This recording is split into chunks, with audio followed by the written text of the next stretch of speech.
Welcome back, everybody, to way number 45.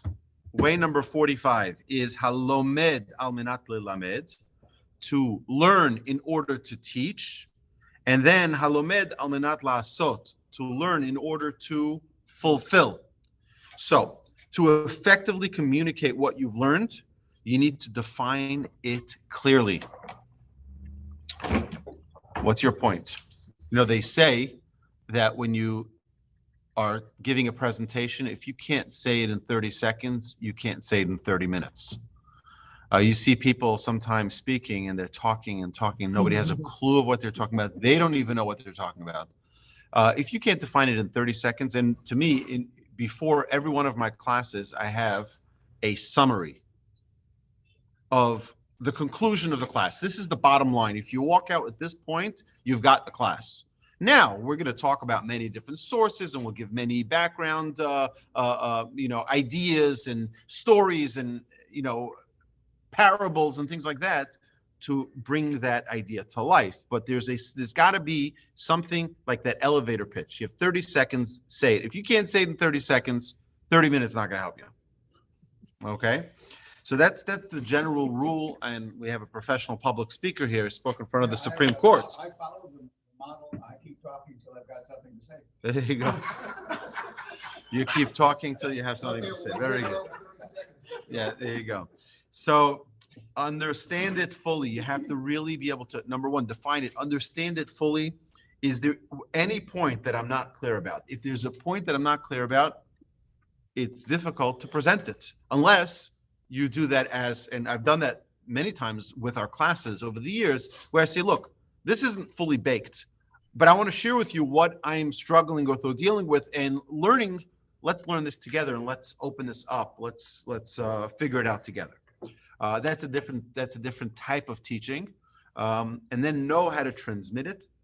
How can I best explain this to others? So I'll give you an example, right? If you have a concept, an idea, sometimes just take a moment and think of it outside of teaching it in an application, in a practical application. And many times you can come up with an idea, an example, a parable that brings it to life.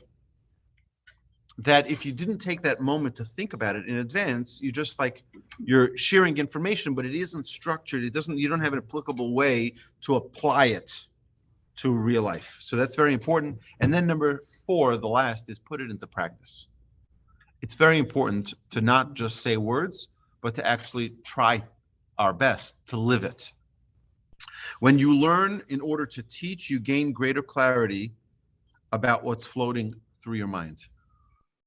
For me personally, I've shared this in the past, I learn best when I teach, which is why I try, like even these 48 ways, I prepared them doing a tremendous amount of research because I wanted to learn it.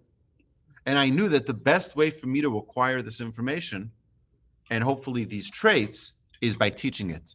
When I was doing my EMT course, I failed my test numerous times because I just didn't get the information. I didn't get it. And then I decided, you know what, the way I learn best is when I teach it. So I had a whole group of guys who were all struggling with the tests. So we created a group, and I said to them, guys, tonight I'm giving a class on the respiratory system. And that day it was during COVID, I spent 12 hours packing in the information, putting together diagrams, understanding it completely. And that night, even if it was only one guy who showed up, I gave an entire class on the respiratory system. And then I did it on the heart, and I did it on stroke. I did it on all of the different areas of the EMT course until I passed. Because I was not going to, that's the way I learn information. I learn by teaching. And because you have to understand that it's funny, I used to laugh. I used to come to my grandfather's house on a typical Tuesday, and I'd see my grandfather really immersed in his learning. I would say, Saba, what's going on? He says, I have a lecture to give tonight. And he gave about 1 million lectures in his life. You shouldn't have a problem pulling a file. You know what I mean? And I said, "No, so what are you going to say?" He says, "I have no idea what I'm going to say. If God gives me what to say, I'll have what to say. If he doesn't, meaning he's done his homework and prepared, but who knows?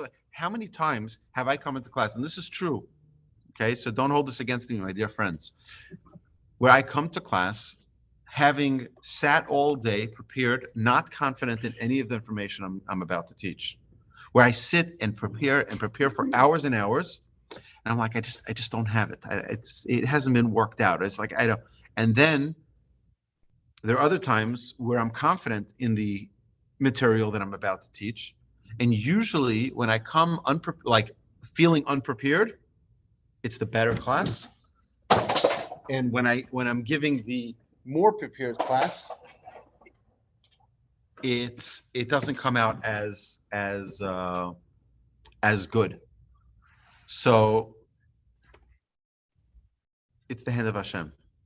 It's not in your preparation. It's the hand of Hashem. How many times do we go to things in life unprepared, and suddenly we have success? And things that we have how many deals that you fund are like, they give you, like, the business plan is perfect and the thing fails? And how many times they come and it's like, well, I don't really know, this doesn't have any chance, and they're successful. Yeah. All the time. That's the way it works. Hashem says it's all about the relationship. Do you recognize that I'm here? If you recognize that I'm here, we've got things to work out. Yes. The moral of the story is always come unprepared. No. The moral of the story is, I know. But the moral of the story is, put forward your best effort, but don't worry that you're not prepared or that you don't feel prepared. Well, you always make the deals when you're sitting here in class. That's right. And they call you here. So that's right. And sometimes, how many times do you try to fund a deal and it doesn't go? And sometimes you don't try it and it comes without your efforts. That's right. There you go. So because Hashem is in charge and he puts things in the right. The doctor, how many times did you try to get a client and it doesn't go? And sometimes you don't even try and you get your best client out of no place, out of thin air. Baruch Hashem. That's the way it works. Baruch Hashem.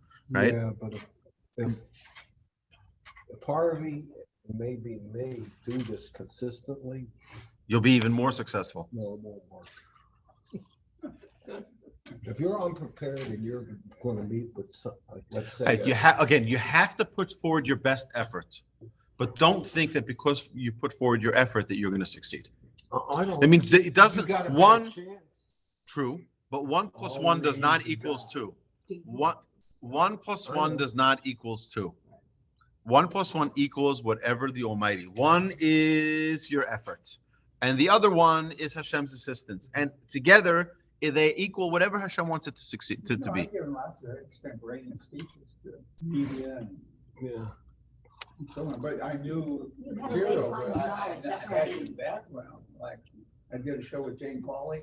I didn't have a script or anything, but I knew more or less what I'm talking What, about. right. And It flows. Right, but there's no question you have to get. Look, I can't start giving a whole lecture on geography, even though I know geography pretty well, but that's not my area of expertise. So I'm not going to start talking about world economics and things like that.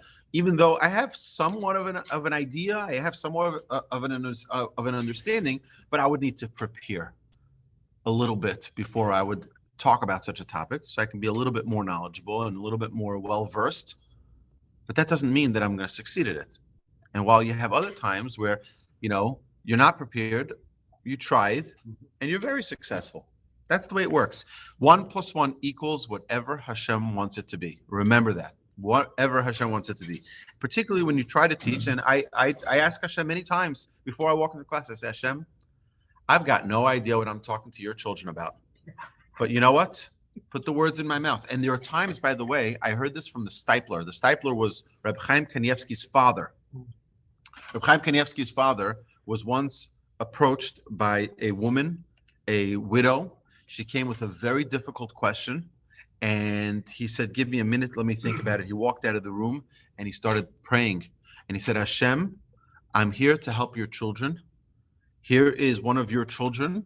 I don't know what I'm going to say. I'm going back into the room and I'm going to open my mouth and you're going to put the words in my mouth. And he went out and said the most brilliant piece of advice and guided her. And many times I feel that, and I say, Hashem, you know what? I'm going to teach a class. I'm going to talk to your children, to share your Torah, your wisdom. I have no idea what I'm going to say. I'm going to open my mouth, and you're going to put words in my mouth. And hopefully they're successful. If something is worth learning, it's worth sharing. That's an important function of Judaism. Don't keep your wisdom to yourself. You know something? Teach something. Now you have in New York City, you see something, say something. If you know something, teach something. Share it with the world. Don't keep your wisdom to yourself. Make sure you learn something new every day. If you haven't learned, you haven't grown. I do this many times, whether it's my children, my associates here at Torch. I say, teach me something. Something. My brother always has something interesting to share, something I've never heard of in my life, right? He's like, oh, did you know that there's a group called Birds Aren't Real? There's a whole thing. Birds aren't real. They were on 60 Minutes. These a bunch of college kids came up with this thing. Birds aren't real. They're really it's the U.S. government spying on us. All the birds you see, they're all fake, right? And it's like, what? They're all drones. They're all drones, yeah. So it's funny, but you know what? It's something new and something different that you never, it's like, that's more entertaining than knowledge. But we should get knowledge, every night, ask yourself, how can I teach what I learned today? I learned something new today. How can I teach that to the world? How can I share that with my family, with my spouse, my children, with my friends, with my neighbors? Be a person of inspiration. Knowing you'll have to teach gives you more power to understand, to analyze, and it gives you attention and motivation. We need to use it. If we know that we're going to need to share this information, like I did for the respiratory system, right? I knew that I've got to get it all in because at 6 o'clock I have a class I need to teach. I got to get my information together. Put the information together, organize it. Now you'll hopefully be able to present it properly. Teaching wisdom is the Jewish national mission, to be a light unto the nations. This is our job. If you want to know why there's hatred in the world, it's because we don't take that job seriously. The nations of the world are expecting us to be a shining light, an example. And if we don't present ourselves with that responsibility, it's a problem. So now we go to the second part of this teaching of way number 45, which is the halomed al manat la'asot, is to learn in order to do, to activate your wisdom. It's not enough to just have wisdom up here. Activate it, right? We can know a lot about the laws of kosher, but how do I put it into practice? How do I put it into action so that now I can infuse my life with this wisdom? Put it into action. With any wisdom, you must clearly define, what have I learned? What does this mean? Why is it important for my life? What are the implications? And how do I translate this into practical reality? Put it into action. You can go to courses on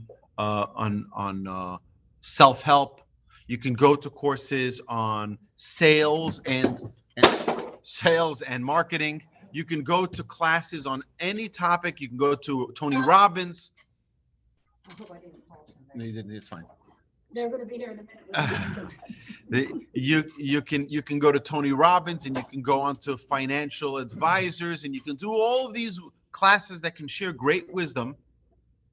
But if you don't apply it to your life, it's not going to help. Guaranteed, it's not going to help. It's kind of like, I've been studying Musar for a long time with different teachers. Traits. And I have a great granddaughter that we just found out is on the spectrum, autistic. And we're all on a spectrum. It's just that some of us can't control our spectrum. Most of us can. And that's really the only thing we can do. Go, okay, I'm a real, what you call a bad, I'm a creep. I always say the wrong thing or whatever.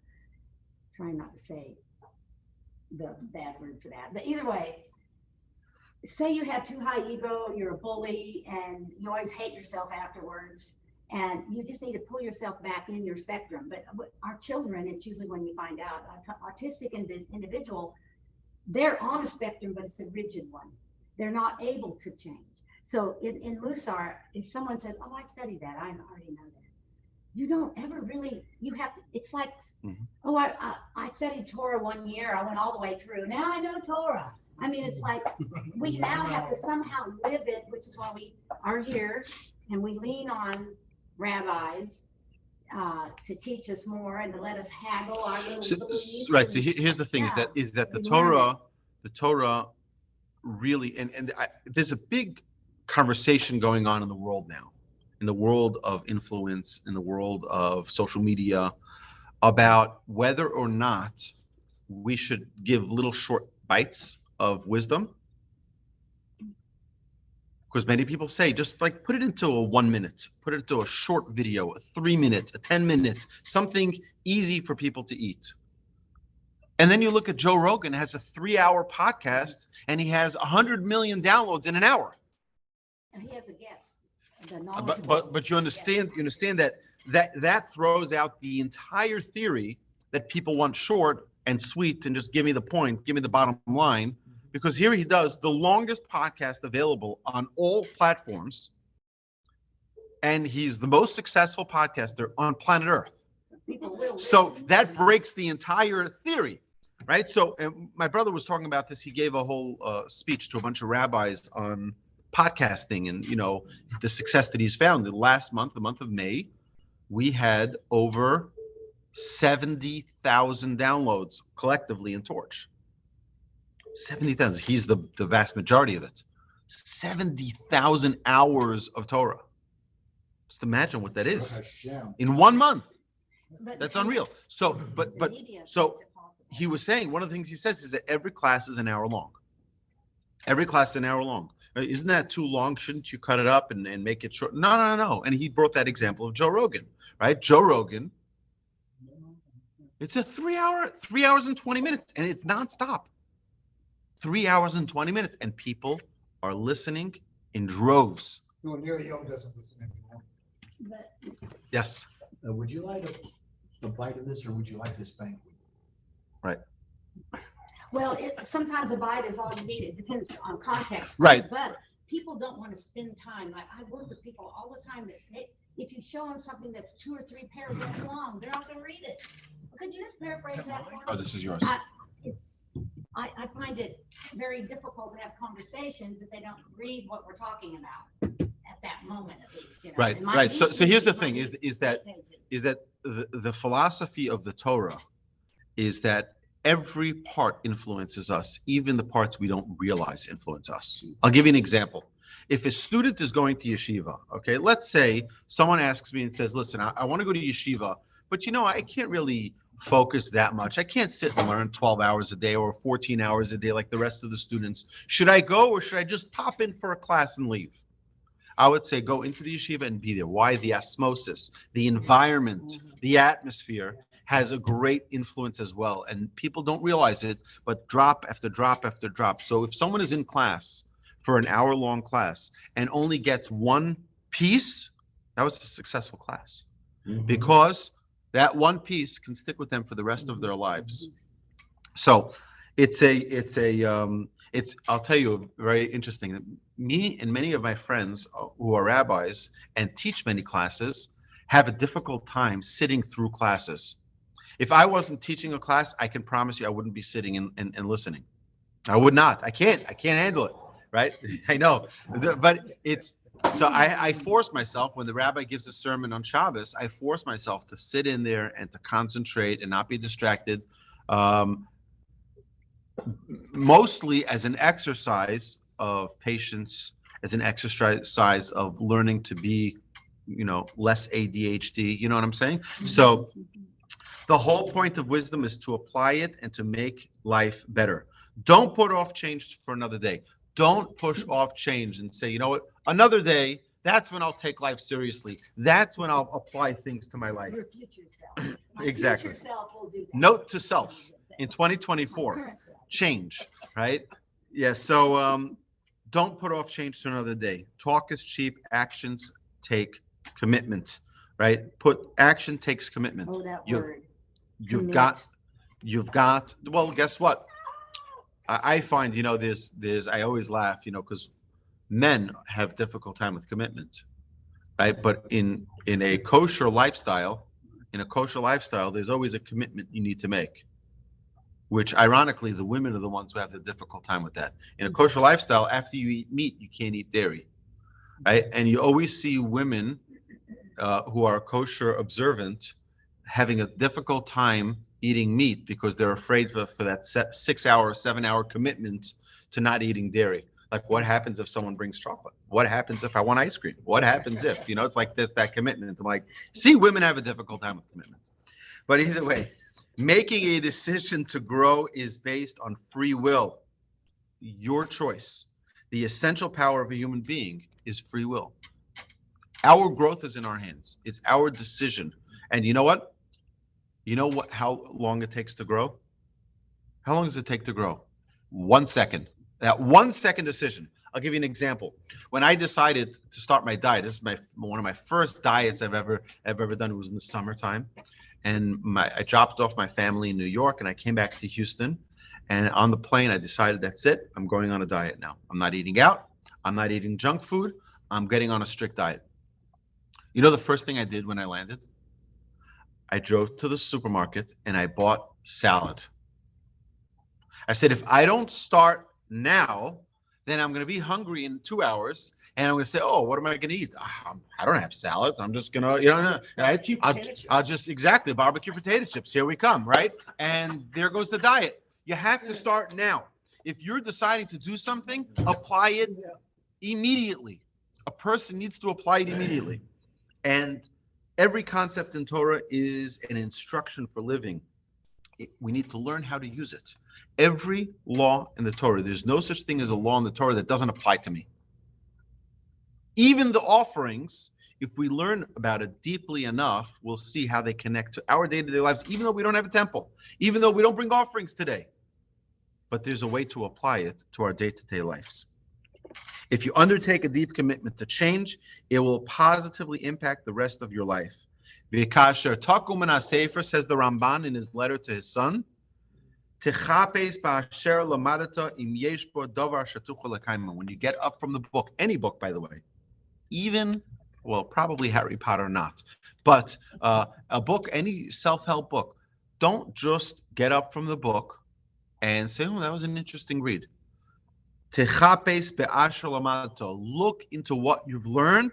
Im yesh bo asher tucha l'kaima. If there is something in it that you can implement immediately. Look for something to implement in everything that you learn.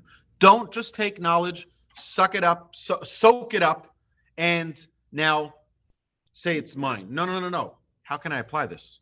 How do I make this applicable to my day-to-day life? So it's not just wisdom, out there wisdom, but something that I can implement every single day of my life.